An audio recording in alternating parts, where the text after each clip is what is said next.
Caso 1. El 25 de octubre de 1994, en Unión, Carolina del Sur, Susan Smith, de 23 años, denunció que un ladrón armado le había robado su coche con sus 2 hijos pequeños aún dentro. La madre, conmovida, apareció en televisión, suplicando entre lágrimas que los devolvieran sanos y salvos.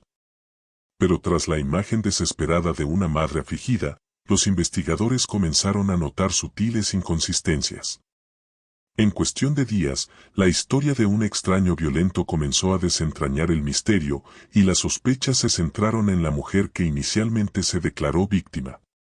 Susan declaró a la policía que un hombre negro había entrado a la fuerza en su coche en un semáforo en rojo, le había ordenado que bajara y se había marchado a toda velocidad con los niños. La impactante declaración desencadenó una búsqueda masiva por todo Carolina del Sur. El FBI, la policía local y cientos de voluntarios se unieron. Se instalaron controles de carretera, se dragaron lagos y los medios nacionales cubrieron la noticia durante días. Se celebraron vigilias con velas, se ataron cintas amarillas a los árboles y se ofrecieron oraciones por todo el país. Pero a medida que continuaba la búsqueda, los detectives encontraron pequeñas fisuras en su historia, cronologías que no cuadraban y emociones que parecían extrañamente mesuradas. Algo no cuadraba. Michael Smith, de tan solo 3 años, y su hermanito Alex, de 14 meses, eran el centro del mundo de su madre, o eso parecía. Susan estaba atrapada en un matrimonio conflictivo, marcado por la infidelidad y la inestabilidad emocional. Recientemente separada de su esposo, salía en secreto con un hombre adinerado llamado Tom Findlay. Pero Findlay había terminado la relación, escribiendo en una carta que no quería una familia hecha y derecha. Para Susan, sus hijos se convirtieron en obstáculos para la vida que anhelaba desesperadamente, símbolos de la familia que se interponía entre ella y el hombre con el que esperaba casarse. En tan solo unos días, su imagen serena de madre amorosa se derrumbaría por completo. Los detectives detectaron contradicciones en sus relatos. Falló múltiples pruebas de polígrafo y proporcionó detalles vagos y confusos sobre el supuesto ladrón de autos. Los agentes registraron lagos cercanos y descubrieron huellas de neumáticos que conducían al lago John Delon, cerca de donde ella afirmaba haber ocurrido el secuestro. Los investigadores también observaron que su comportamiento se volvía cada vez más distante. Entonces llegó el punto de inflexión, la evidencia de su relación con Findlay y el motivo que revelaba. El rechazo romántico, sumado a la presión financiera, creó el perfil de una mujer capaz de la desesperación y el engaño. Entonces, una sola confrontación lo cambió todo. 9 días después de su denuncia, el sheriff Howard Wells trajo a Susan a su oficina. Con calma, le dijo que las pruebas ya no respaldaban su historia. No hubo ningún ladrón de autos, dijo. La declaración desmintió su fachada. Empezó a llorar desconsoladamente y confesó un crimen que horrorizó al país. Condujo su auto hasta el lago John Delon, colocó a sus hijos en el asiento trasero, soltó el freno y observó cómo el vehículo se hundía lentamente en las oscuras aguas. El auto se hundió con los 2 niños abrochados a sus asientos. No fue un accidente, no fue un momento de pánico, fue deliberado. Cuando los buzos recuperaron el auto a 5,5 metros de profundidad, el descubrimiento se transmitió en vivo. La imagen del vehículo sumergido, con los pequeños cuerpos de Michael y Alex aún dentro, conmocionó al país. Susan Smith fue acusada de 2 cargos de asesinato. La fiscalía solicitó la pena de muerte, describiéndola como manipuladora y fría, mientras que su defensa alegó años de depresión, abuso e intentos de suicidio. En julio de 1995, el jurado le perdonó la vida y la condenó a cadena perpetua. En 2025, Susan Smith permanece encarcelada en la institución correccional Lead de Carolina del Sur. Con derecho a libertad condicional desde 2024, continúa cumpliendo su condena. Su caso perdura como uno de los ejemplos más infames de filicidio materno en la historia de Estados Unidos. Caso 2. El 19 de mayo de 1983, Diane Downs llegó al Hospital Mackenzie Willamette de Springfield, Oregón, con una herida de bala en el antebrazo. En la parte trasera de su coche iban sus 3 hijos, Cheryl, Christy y Danny, todos gravemente heridos por disparos. Cheryl, de 7 años, ya estaba muerta. Christy, de 8, y Danny, de 3, apenas se aferraban a la vida.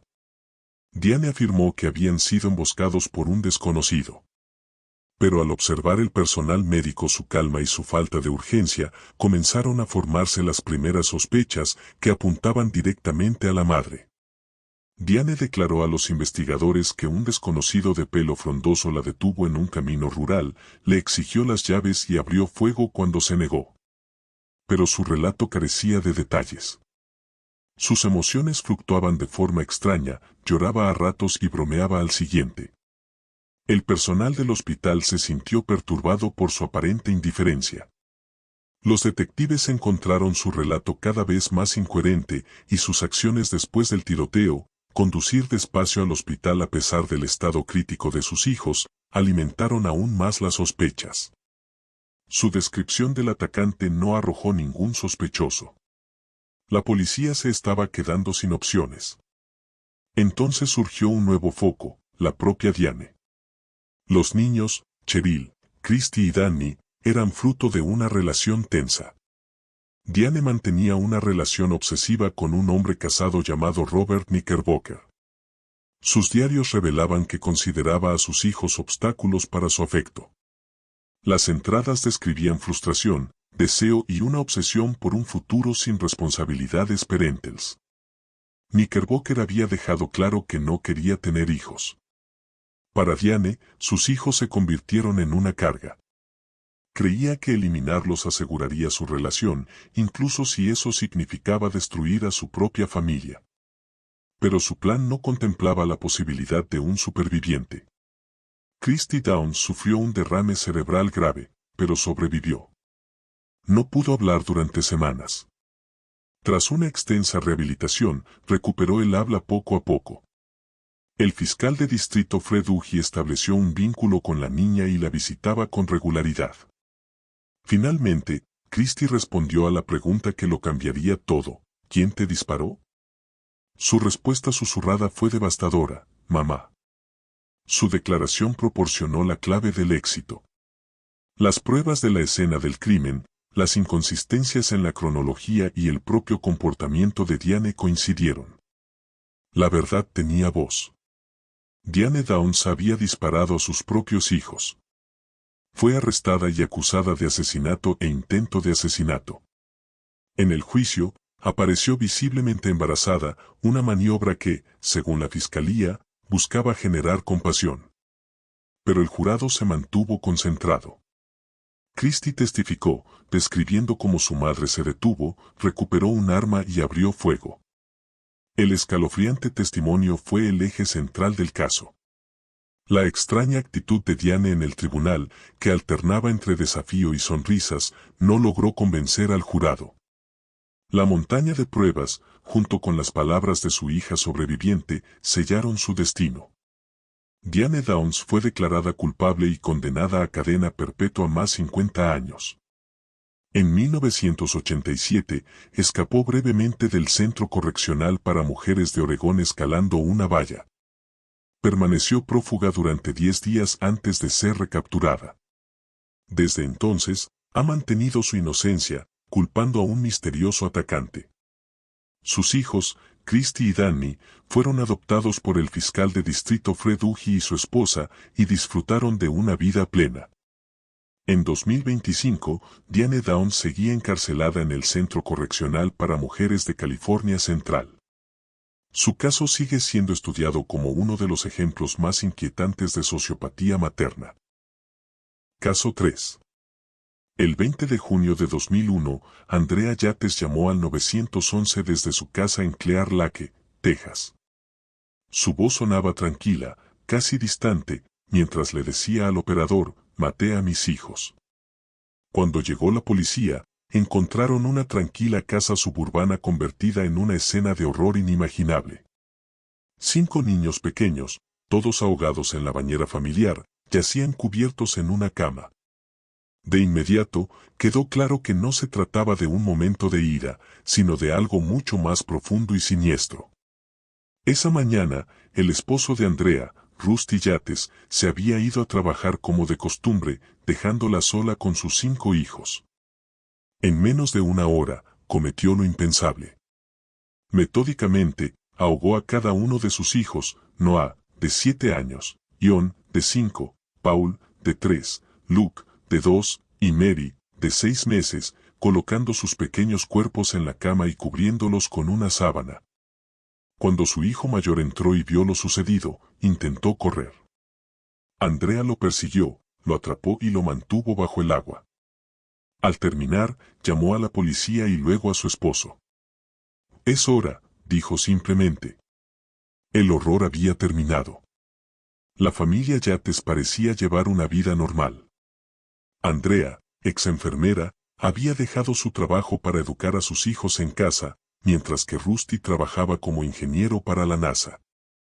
Pero tras su tranquila imagen de suburbio se escondía un largo historial de enfermedades mentales.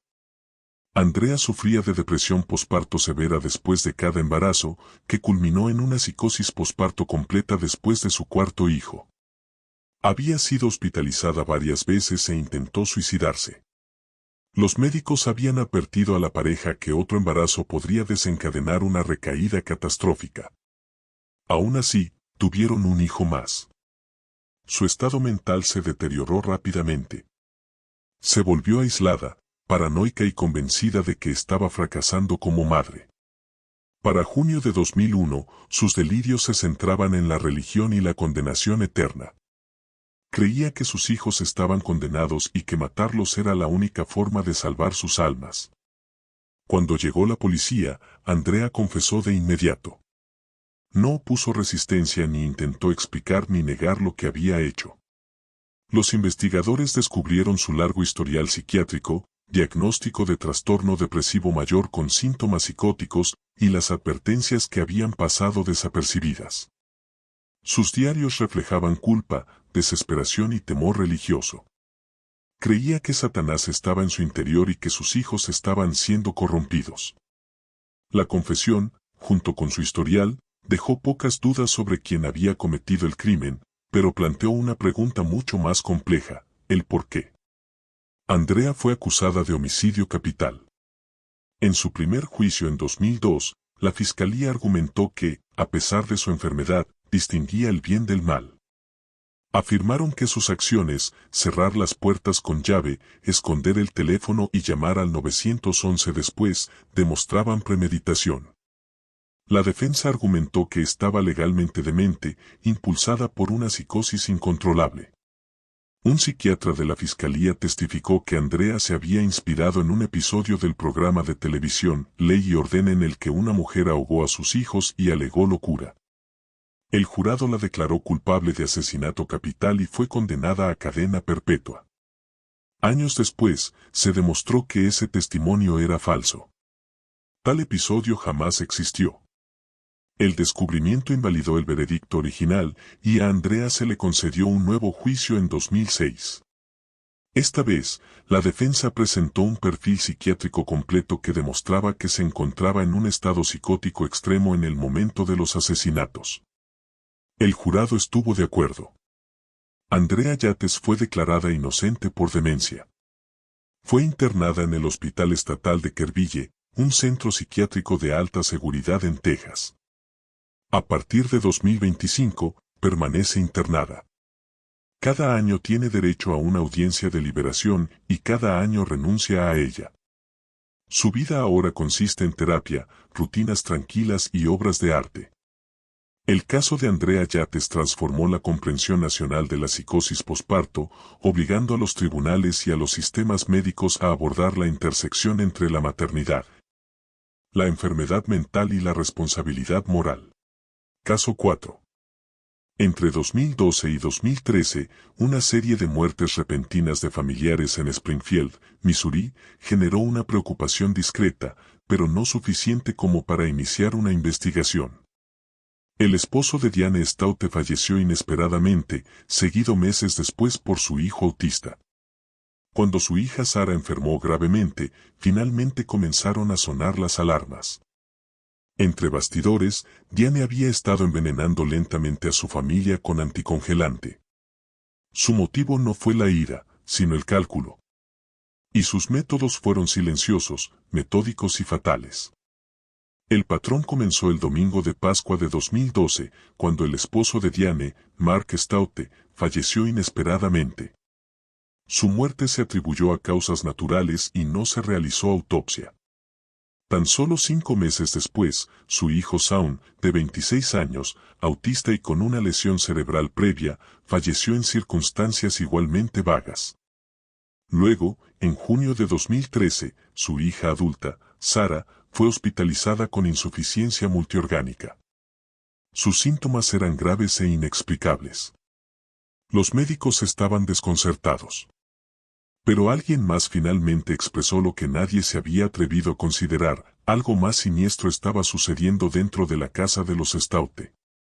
Para Diane, sus familiares eran una carga. Su esposo estaba desempleado, su hijo autista requería cuidados constantes y su hija Sara tenía deudas por préstamos estudiantiles y no tenía trabajo. Pero su hija menor, Rachel, era la excepción, estudiante universitaria y confidente de su madre. Diane evitó que Rachel participara en su plan y, en cambio, la convirtió en cómplice. Juntas, planearon la eliminación sistemática de sus familiares. Fue un proceso lento: adulterar bebidas con etilenglicol, una sustancia química presente en los anticongelantes, casi insípida y letal en pequeñas dosis. El descubrimiento no provino de las fuerzas del orden, sino de un pastor preocupado. Contactó a la policía tras escuchar comentarios inquietantes de Diane, quien bromeaba sobre las muertes y parecía alarmantemente indiferente. Los investigadores investigaron más a fondo. Revisaron los historiales médicos, encontraron inconsistencias y comenzaron a surgir patrones. Cuando Sara sobrevivió milagrosamente al intento de envenenamiento, se convirtió en la testigo clave del caso. Junto con los informes toxicológicos y las nuevas pruebas descubiertas, la verdad se hizo inevitable. Diane y Rachel fueron arrestadas.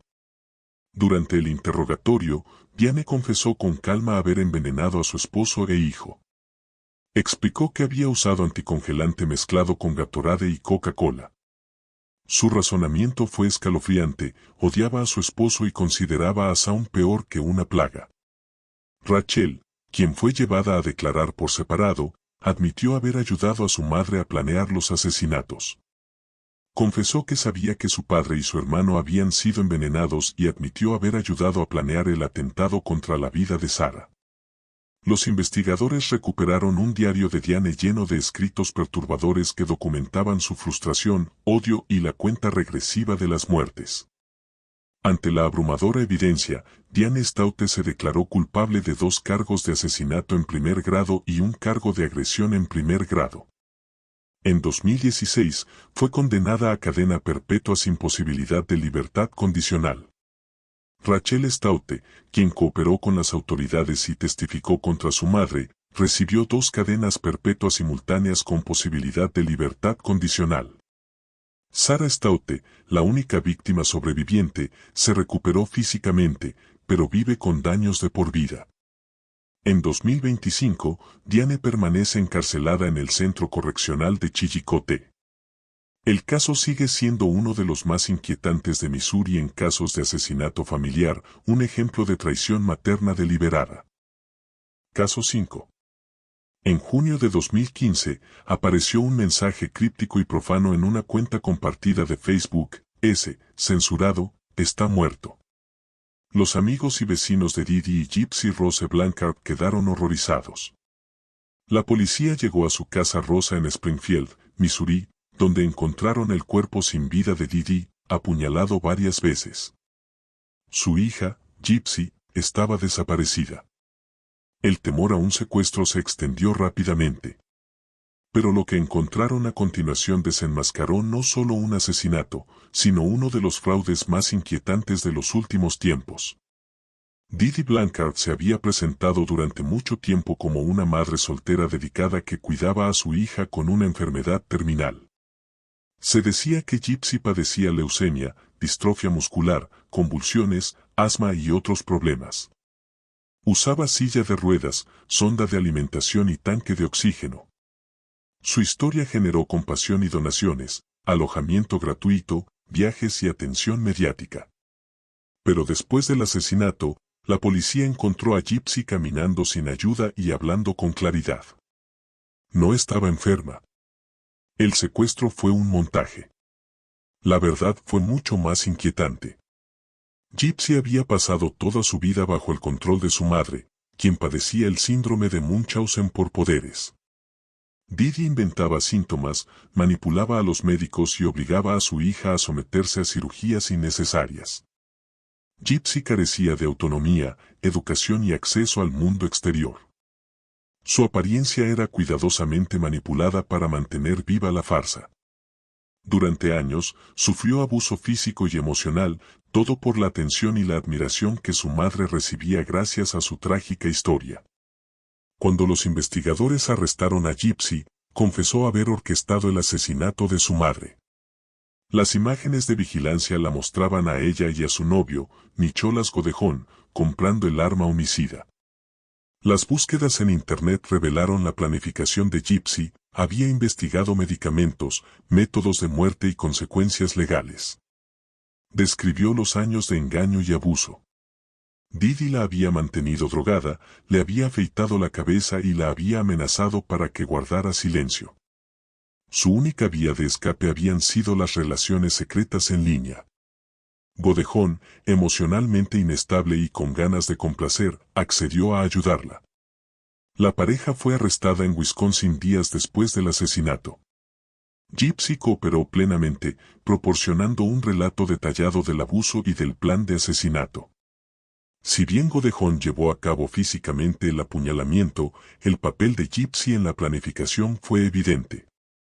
La fiscalía sopesó las complejidades del caso. Gypsy era cómplice y víctima de abuso a largo plazo. Los matices emocionales y legales fueron noticia en todo el país. Nicholas Godejón fue declarado culpable de asesinato en primer grado y condenado a cadena perpetua sin libertad condicional. Gypsy Rose Blanchard, tras un acuerdo con la fiscalía que reconoció sus años de abuso, fue condenada a 10 años por asesinato en segundo grado. Su caso despertó una gran compasión.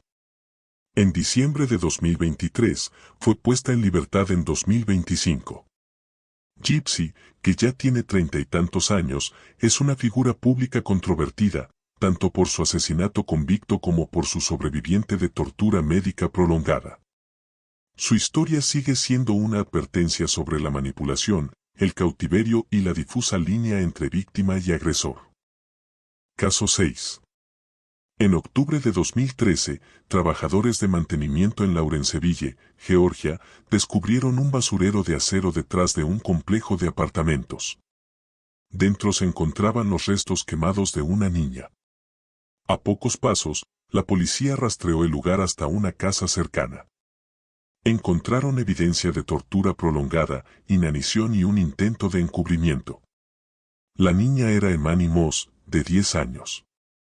La mujer responsable de su muerte fue su madrastra, Tiffany Moss. Tiffany había dejado morir de hambre sistemáticamente a Emani Moss durante semanas. Encerrada en una habitación sin ventanas, sin colchón ni acceso a un baño, Emani bajó a solo 14 kilos, el peso promedio de un niño pequeño. Mientras que los hijos biológicos de Tiffany recibían alimentos y cuidados, Emani fue abandonada, aislada y privada de alimento. Tras morir de hambre, Tiffany y su esposo, Eman Moss, intentaron destruir su cuerpo. Metieron sus restos en un cubo de basura e intentaron incinerarlos. Emani no era tratada como los demás niños del hogar. Tiffany Moss culpó a la niña por una condena previa por crueldad infantil que le había costado su trabajo como maestra de preescolar. Esa amargura se convirtió en resentimiento y luego en abuso selectivo. Tiffany alimentaba a sus hijos biológicos con comidas regulares mientras privaba a Emani de comer. Los investigadores revelaron más tarde que incluso le envió fotos de esas comidas a su esposo mientras Emani agonizaba en la habitación contigua. La investigación expuso rápidamente la magnitud de la crueldad. Se recuperaron fotos gráficas del cuerpo demacrado de Emani. Los mensajes de texto entre Tiffany y su esposo documentaron un nivel inquietante de distanciamiento. Eman Moss finalmente accedió a testificar en contra de su esposa a cambio de una cadena perpetua sin libertad condicional. Describió con detalle cómo Tiffany orquestó la inanición, ignoró los llantos de Emani e intentó quemar el cuerpo para destruir las pruebas. Tiffany Moss decidió representarse a sí misma en el juicio. No ofreció defensa alguna. No citó a testigos, no hizo declaraciones ni interrogó a nadie, ni siquiera a su esposo. Su silencio se convirtió en el aspecto más escalofriante del proceso. La fiscalía presentó pruebas abrumadoras, fotografías, testimonios e informes médicos. El jurado observó cómo Tiffany permanecía inmóvil, sin mostrar emoción ni remordimiento. No objetó las pruebas ni negó los cargos. El jurado deliberó menos de 2 horas antes de declararla culpable de todos los cargos, incluido el de homicidio doloso. Durante la lectura de la sentencia, la fiscalía reprodujo una grabación de Emani rogando ayuda a su padre. Tiffany guardó silencio una vez más. El 30 de abril de 2019, fue condenada a muerte por inyección letal. A partir de 2025, Tiffany Moss es la única mujer condenada a muerte en Georgia, recluida en la prisión estatal de Rendale. Su caso destaca no solo por la brutalidad del crimen, sino también por la escalofriante indiferencia que definió su juicio. Su silencio, ante una culpa abrumadora, se convirtió en su legado más significativo. Caso 7. En junio de 2020, la búsqueda de 2 niños desaparecidos terminó en un horror. J.J. Bayou, de 7 años, y su hermana Tylee Ryan, de 16, habían desaparecido meses antes sin dejar rastro. Su madre, Lori Bayou, estaba en una playa de Hawái con su nuevo esposo, Chad Daybell, sonriendo para las fotos de su boda mientras investigadores de todo el estado buscaban a sus hijos. La desaparición expondría una red de creencias apocalípticas, mentiras y asesinatos que conmocionó a la nación. La desaparición de los niños comenzó en septiembre de 2019, después de que la familia se mudara de Arizona a Rexburg, Idaho. Las explicaciones de Lori a amigos y familiares fueron contradictorias. A algunos les dijo que Tylee estudiaba en la universidad, a otros que JJ estaba con un amigo de la familia. Cuando la policía llegó para verificar su bienestar, Lori y Chad afirmaron que JJ estaba en Arizona. Días después, abandonaron su hogar por completo. A pesar de las órdenes judiciales de que los niños fueran entregados, Lori se negó. Las mentiras se intensificaron a medida que su historia pasó de la negligencia a la negación rotunda. Tras su apariencia sonriente, Lori y Chad habían construido sus vidas en torno a una teología radical y radical.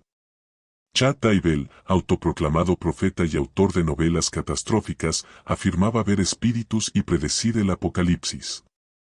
Lori, antaño una madre devota, se convirtió en su más fiel seguidora. Juntos, llegaron a creer que sus seres queridos podían convertirse en zombies, cuerpos poseídos por espíritus oscuros. Se convencieron de que estos espíritus oscuros solo podían liberarse si los cuerpos físicos eran destruidos. Era una teología que se volvió mortal. En junio de 2020, la policía, con datos del celular de Alex Cox, hermano de Lori, ya fallecido, registró el patio trasero de Chad Daybell en Salem, Idaho. Descubrieron fosas comunes. Los restos de Tylee, desmembrados y quemados, se encontraron dentro de un cubo derretido. El cuerpo de JJ, envuelto en plástico y atado con cinta adhesiva, fue enterrado en una fosa común poco profunda. Los descubrimientos confirmaron lo que los investigadores temían desde hacía meses: los niños habían sido asesinados y escondidos en la propiedad del hombre con el que su madre se había casado recientemente. El lenguaje apocalíptico de la pareja y sus escritos en línea solo intensificaron el horror. Lori y Chad fueron arrestados en Hawái a principios de ese año, mucho antes de que se encontraran los cuerpos, tras incumplir una orden judicial que les exigía la entrega de los niños. Su comportamiento despreocupado, vacaciones, risas y gastos de los niños, solo contribuyó a la indignación pública.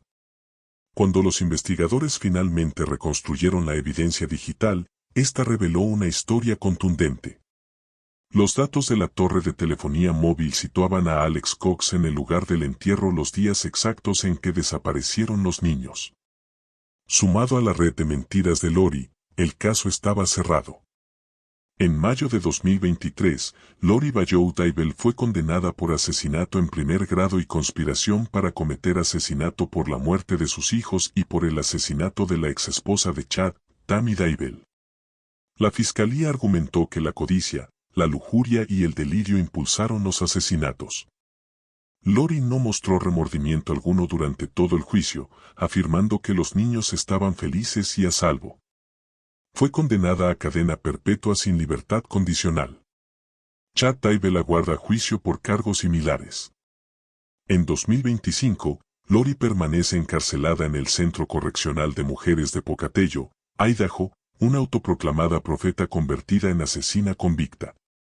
A sus seguidores, una vez les predicó la salvación, al final, solo les trajo la muerte. Caso 8.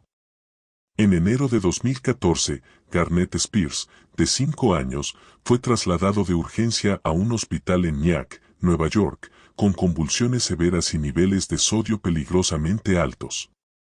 Los médicos lucharon por salvarle la vida mientras su condición se deterioraba rápidamente. Mientras tanto, su madre, Lacey Spears, publicaba actualizaciones en Facebook, pidiendo oraciones y compartiendo fotos de su hijo inconsciente. Pero detrás de la compasión en línea se escondía un acto deliberado de abuso médico. Para cuando Garnett fue declarado con muerte cerebral, la verdad ya había comenzado a revelarse. El personal del hospital sospechó cuando los niveles de sodio de Garnett se dispararon sin explicación médica. Se instalaron cámaras de vigilancia en su habitación. Las imágenes mostraban a Lacey llevándolo al baño privado sin vigilancia con los suministros de la sonda de alimentación, 2 veces, justo antes de que su condición empeorara. El momento no fue casual. El niño, que a la vista del público parecía frágil y siempre enfermo, estaba siendo envenenado. Y la única persona con acceso a él en esos momentos era su propia madre. Garnett había sido un niño sano. Pero desde la infancia, Lacey inventó una amplia gama de enfermedades, alegando trastornos digestivos, convulsiones y un sistema inmunitario debilitado. Forzó tratamientos médicos innecesarios, incluyendo la inserción quirúrgica de una sonda de alimentación gástrica. Con el tiempo, utilizó la sonda para administrar secretamente dosis letales de sodio. Lacey documentó cada visita al hospital, cada procedimiento y cada síntoma inventado en su blog, El viaje de Garnett. Su motivación no era el dinero, sino la atención. Anhelaba la compasión, la admiración y la identidad que conllevaba ser la madre devota de un niño con una enfermedad crónica. Los investigadores incautaron los suministros médicos de Lacey y encontraron bolsas de alimentación muy contaminadas con sal. Descubrieron 2 sondas de alimentación, una de uso público y la otra, de uso privado. Su historial de búsqueda en Internet incluía términos como cómo enfermar a un niño, síntomas de intoxicación por sal y niveles de sodio en niños. La policía también descubrió que la historia que contó sobre el padre de Garnett, afirmando que era un heroico policía que murió en un accidente de coche, era completamente falsa. El verdadero padre de Garnett estaba vivo y Lacey le había prohibido contactar con él durante años. Las pruebas digitales y físicas fueron abrumadoras. Lacey fue arrestada y acusada de asesinato en segundo grado y homicidio involuntario en primer grado. La fiscalía argumentó que había torturado lentamente y finalmente asesinado a su hijo para mantener su imagen en las redes sociales. Su juicio reveló un nivel alarmante de premeditación, manipulación y engaño. Los expertos médicos declararon que los niveles de sodio encontrados en el cuerpo de Garnett superaban con creces cualquier resultado natural o un error hospitalario. En 2015, Lacey Spears fue condenada por asesinato en segundo grado. Durante la sentencia, el juez enfatizó la naturaleza prolongada del sufrimiento de Garnett y la escalofriante documentación de su declive. Fue condenada a entre 20 años y cadena perpetua. En 2025, Lacey permanece encarcelada en el Centro Correccional para Mujeres de Bedford Hills en Nueva York. Su caso se convirtió en un símbolo del síndrome de Munchausen por poderes en la era de las redes sociales. Un mundo donde la compasión puede ser utilizada como arma y donde el deseo de validación en línea puede volverse mortal. Caso 9. En junio de 2008, Kyle Anthony, de 2 años, desapareció de su casa en Orlando, Florida. Durante 31 días, su desaparición no fue denunciada. Su madre, Casey Anthony, de 22 años, siguió con su vida, yendo a clubes nocturnos, bebiendo, participando en concursos de cuerpos atractivos y tatuándose en la espalda un tatuaje que decía La Bella Vita, que significa la buena vida. Al ser interrogada por su familia, ofreció explicaciones extrañas y evasivas. La demora en la denuncia, sumada al comportamiento de Casey, pronto desencadenaría uno de los casos criminales más controvertidos de la historia de Estados Unidos. El caso comenzó a desentrañar el 15 de julio, cuando la madre de Casey, Cindy Anthony, finalmente denunció la desaparición de Kyle. Le dijo al operador del 911 que el coche de Casey olía a cadáver y que su nieta no había sido vista en más de un mes. Los investigadores notaron de inmediato inconsistencias en la historia de Casey. Afirmó que una niñera llamada Zenaida Fernández González había secuestrado a Kyle, pero esa mujer no existía. Mientras tanto, las pruebas forenses del coche abandonado de Casey apuntaban a la descomposición. Los investigadores encontraron un mechón de cabello, residuos de cloroformo y señales de restos humanos. Kyle había sido vista con vida por última vez a principios de junio, tras salir de casa con su madre. A medida que continuaba la búsqueda, las pruebas se acumulaban. Los investigadores forenses encontraron altos niveles de cloroformo en el maletero del Pontiac de Casey y descubrieron residuos de cinta adhesiva en una mancha que se cree que proviene del cuerpo de Kyle. Un mechón de cabello hallado en el maletero coincidía con el ADN de Kyle y presentaba características de bandas post-mortem, compatibles con las de una persona muerta. Los investigadores también descubrieron que Casey había buscado en Internet términos como cómo hacer cloroformo, romper el cuello y niño desaparecido. A lo largo de la investigación, Casey mintió repetidamente.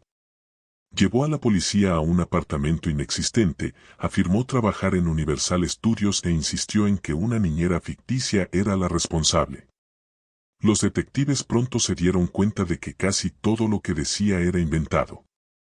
Amigos y compañeros de trabajo la describieron como indiferente a la ausencia de su hija. Se mantuvo alegre, no le dijo a nadie que Kyle estaba desaparecida y continuó socializando como si nada hubiera pasado. Su comportamiento durante la investigación desvió la atención de la niña desaparecida a la propia madre. Casey fue arrestada y acusada de asesinato en primer grado. Su juicio de 2011 cautivó a la nación, comparándose con el caso de O.J. Simpson. La fiscalía argumentó que Casey usó cloroformo para dejar inconsciente a Kyle, luego la asfixió con cinta adhesiva antes de guardar el cuerpo en su maletero y luego arrojarlo a una zona boscosa. Presentaron su motivo como un deseo de liberarse de la responsabilidad parental. La defensa presentó una contraargumentación impactante, que Kyle se había ahogado accidentalmente en la piscina familiar y que el padre de Casey, George Anthony, ayudó a encubrirlo. También acusaron a George de abusar sexualmente de Casey, acusaciones que él negó bajo juramento. El 5 de julio de 2011, el jurado absolvió a Casey Anthony de asesinato, homicidio involuntario y abuso infantil. Fue condenada únicamente por 4 cargos de proporcionar información falsa a las fuerzas del orden. El veredicto desató la indignación nacional. Manifestantes se congregaron frente al juzgado, comentaristas televisivos expresaron su incredulidad y la etiqueta de la madre más odiada de Estados Unidos se convirtió en permanente. Los analistas legales debatieron la solidez de las pruebas circunstanciales y el caso se convirtió en un ejemplo emblemático de duda razonable en acción. Debido al tiempo cumplido, Casey fue liberada poco después del juicio. Desde 2025, vive recluida en el sur de Florida. Evita las apariciones públicas y rara vez habla del caso. La muerte de Kyle sigue sin resolverse oficialmente, sin una explicación definitiva de sus últimos momentos. El juicio dejó un legado de preguntas sin respuesta, furia pública y un debate nacional sobre la justicia, los medios de comunicación y la carga de la prueba. Caso 10. En abril de 2014, la policía de Pleasant Grove, Utah, hizo un descubrimiento que dejó atónitos incluso a los investigadores más experimentados. Dentro de un garaje, se encontraron 7 pequeñas cajas de cartón apiladas entre el desorden de la casa. Cada caja contenía los restos de un bebé, algunos descompuestos, otros momificados. El vínculo común era impactante, los 7 habían sido escondidos por la misma mujer, Megan Huntsman, madre de 3 hijos que había vivido en esa casa durante más de una década. Una limpieza rutinaria había destapado uno de los casos de asesinato más inquietantes de Utah. El caso comenzó cuando Darren West, el esposo de Huntsman, de quien estaba separada, regresó para limpiar el garaje de su antigua casa. Mientras revisaba cajas, abrió una y encontró lo que parecía ser un pequeño cuerpo sin vida envuelto en tela y sellado en una bolsa de plástico. Horrorizado, contactó a las autoridades. Al llegar la policía, registraron la propiedad y descubrieron 6 cajas más con el mismo empaque. Cada una contenía los restos de un recién nacido. La casa se convirtió en la escena del crimen y Huntsman en el principal sospechoso. Megan Huntsman confesó posteriormente haber asesinado a 6 de sus recién nacidos entre 1996 y 2006. El séptimo, según ella, nació muerto. Durante este tiempo, ocultó todos sus embarazos a su familia, amigos e incluso a su marido. Su adicción a la metanfetamina, sumada a una vida familiar inestable y un profundo desapego emocional, la llevaron a quitarle la vida a cada bebé momentos después del nacimiento. Dio a luz en secreto, asfixió o estranguló a los bebés, luego los envolvió y guardó sus cuerpos en cajas en el garaje. Las pruebas de ADN confirmaron que los 7 bebés eran hijos de Darren West, su entonces esposo. Las autopsias revelaron que al menos 6 de los recién nacidos habían sido asesinados deliberadamente, con evidencia de asfixia o estrangulamiento. Los asesinatos ocurrieron a lo largo de 10 años, todos dentro del mismo hogar. La capacidad de Huntsman para ocultar sus embarazos repetidamente, dar a luz en aislamiento y deshacerse de los recién nacidos sin levantar sospechas reveló un nivel de ocultación y compartimentación que conmocionó tanto a los investigadores como al público en general. Al ser interrogada, Huntsman confesó con calma y sin emociones. Afirmó que su motivo era simple, se sentía incapaz de criar más hijos y estaba abrumada por la adicción. Afirmó que no creía poder asumir la responsabilidad y temía una mayor presión sobre su familia. En lugar de buscar ayuda o considerar la adopción, optó por matar a cada bebé y ocultar las pruebas. Su comportamiento durante el interrogatorio mostró poco remordimiento y sus explicaciones fueron directas, inquietantes por su falta de profundidad emocional. En 2015, Megan Huntsman se declaró culpable de 6 cargos de asesinato en primer grado. En su sentencia, el juez calificó sus acciones de increíblemente, total y terriblemente frías. Fue condenada a entre 30 años y cadena perpetua, lo que probablemente le aseguraría pasar el resto de su vida tras las rejas. En 2025, Huntsman permanece encarcelada en la prisión estatal de Utah. Su caso es uno de los ejemplos más escalofriantes de neonaticidio en serie en la historia de Estados Unidos. Una madre que decidió acabar con la vida de sus hijos al nacer y luego siguió adelante como si nunca hubieran existido.